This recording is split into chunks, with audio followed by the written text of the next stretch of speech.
What are you doing? Getting ready. For what? I don't know. This was a conversation between one of our guides in Israel and her husband the morning of October 7th. In fact, it was probably the conversation between many Israelis that morning. Upon hearing about the horrors taking place in the south, hundreds, maybe thousands of Israelis didn't miss a beat, grabbed their keys, uniform, gun, whatever they thought they might need, and just started driving. They didn't know exactly what they needed or what they would find when they got there, but they knew they had to go. As you may know, because I've been talking about it quite a bit, I returned last week from the Minneapolis Federation volunteer mission trip to Israel.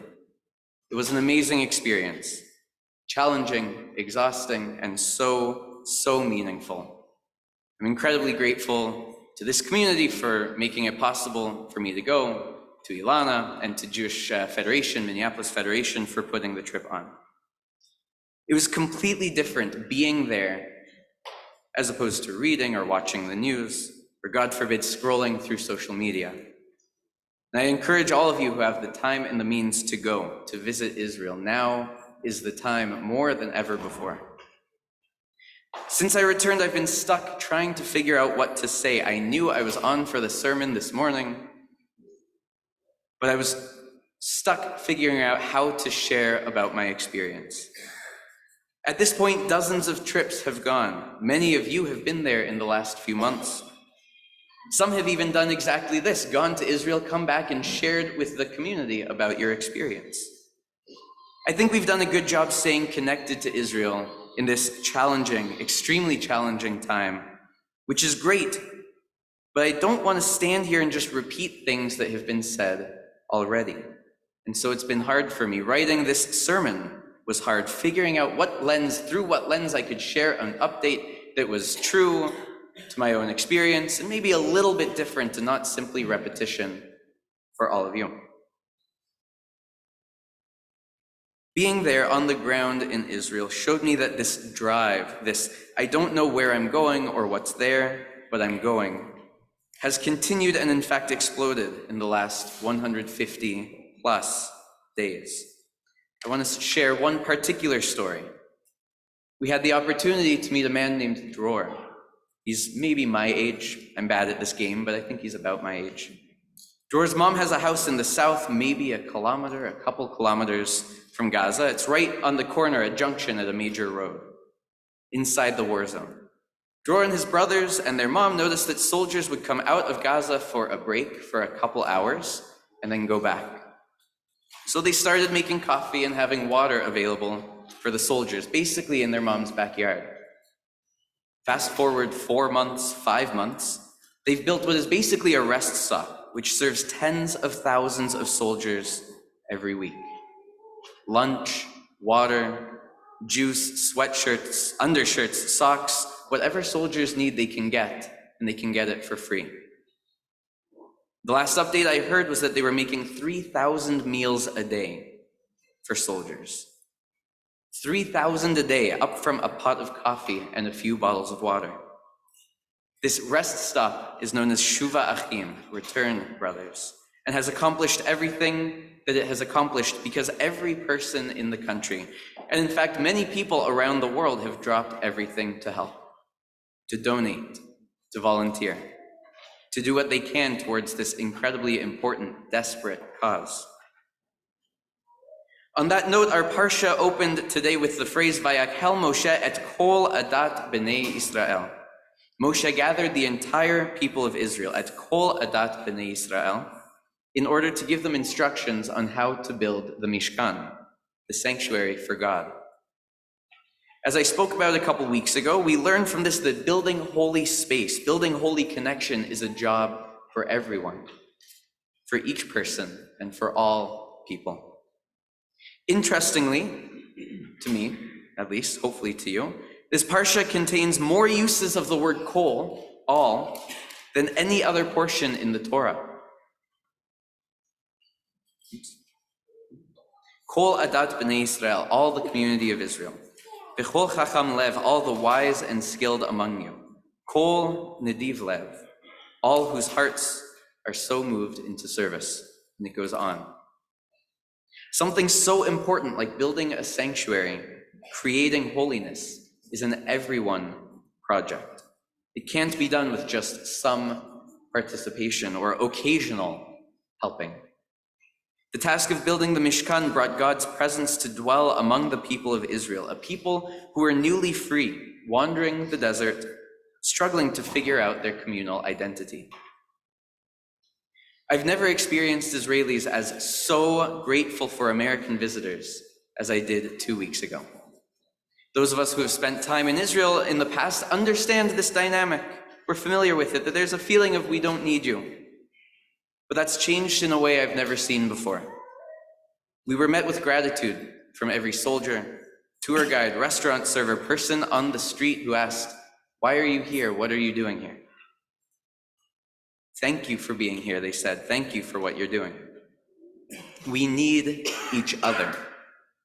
I've spoken both from this bima and with many of you individually about our feelings of isolation since October. We're asking, where are our allies, those we marched with, those we stood up for and have advocated for, where are they? We feel alone with no one standing up for us. And I figured, but I didn't fully comprehend that Israelis are feeling all of that and more. Vulnerability and isolation. Our trip and the other mission trips happening these days are reminders for our Israeli siblings that they're not alone, that we mourn with them, we stand with them, we are Am Echad, we are one people, with Lev Echad, with one heart. And so it feels like in all the terrible destruction, the sadness, the loss, like maybe there's also an opportunity here, a chance to strengthen, re-strengthen, rebuild, and continue building the relationship between Israelis and Americans, between Israeli Jews and those in the diaspora around the world. In a time when it feels like we have no one else, this is a reminder that we have each other. Now, I don't know what this work looks like exactly. The Israelites in our Parsha got a very detailed list. We've read it in 3 Torah portions now, a very incredibly detailed list of the supplies they needed and the steps that they had to follow to do their building, to create the sanctuary. And we don't have that. What we do have is the important reminder that we have a lot to offer Israelis today, and as much to learn from them. Thousands of miles apart, of course, the attack on October 7th and the ensuing war has affected all of us differently. Yet we might be the only ones in the world who understand each other's experience. In order to survive, in order to get through this, to eradicate Hamas, to return the hostages, to fight anti-Semitism, we each have a role to play. It has to be Kol Adat B'nai Yisrael, the entirety of the people Israel. Checking in with our Israeli family, writing letters, contacting politicians, sending money, and most importantly, visiting Israel. The best thing we can do is show up. Show Israelis that they're not alone because we're with them.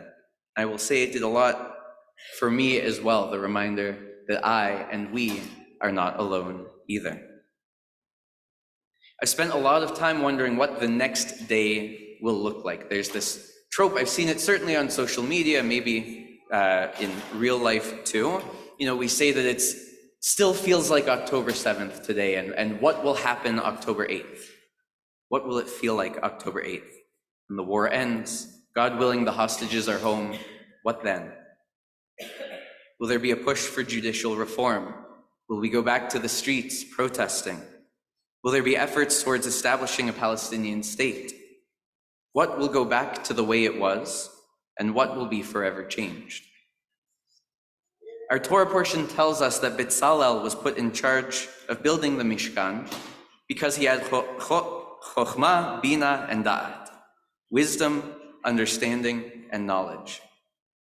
Rashi comments that chokhmah is understanding from one's own experiences.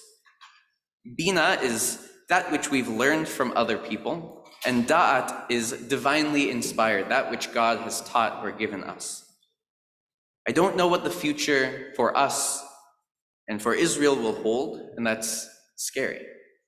But I do know that in order to achieve any sense of hope, of peace, of repair, we need to be B'Tzalel, calling on not only our own life experience, but open and listening to the experiences, the life experiences, and the wisdom of all people around us.